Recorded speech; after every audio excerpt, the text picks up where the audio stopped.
రాజమండ్రి శివార్లో గత కొంతకాలంగా చిరుత సంచారం కలకలాన్ని సృష్టిస్తోంది. తాజాగా రాజమండ్రి శివార్ దివాన్ చెరువు అటవీ ప్రాంతంలో అమర్చిన ట్రాప్ కెమెరాల్లో చిరుత కదలిక చిత్రాలు కనిపించాయి. దీంతో చిరుత ప్రస్తుతం దివాన్ చెరువు అటవీ ప్రాంతంలోనే ఉన్నట్లు నిర్ధారణ అయింది. దీంతో స్థానికులు ఆందోళన చెందుతున్నారు. హైవేపై కర్రలు చేతపట్టి భయంగా జీవనం సాగిస్తున్నారు ప్రజలు, రైతులు, చిరు వ్యాపారులు.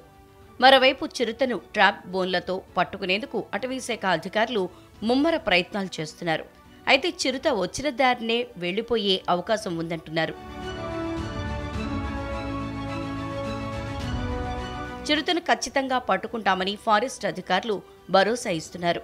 అయితే Rajahmundry housing board colony, Autonagar అటవీ ప్రాంతానికి ఆనుకుని ఉన్న ఏరియాలలో పిల్లల్ని తల్లిదండ్రులు సాయంత్రం 6 గంటల తర్వాత బయట తిరగకుండా జాగ్రత్తగా చూసుకోవాలని అటవీశాఖ అధికారులు సూచిస్తున్నారు. ప్రస్తుతం నివాస ప్రాంతాల్లో చిరుత సంచరిస్తున్నట్లు నిర్ధారణ కాలేదని అంటున్నారు. చిరుత కదలికలకు సంబంధించిన దృశ్యాలు సీసీ కెమెరాలో రికార్డ్ కావడంతో స్థానికులు భయాందోళనకు గురవుతున్నారు.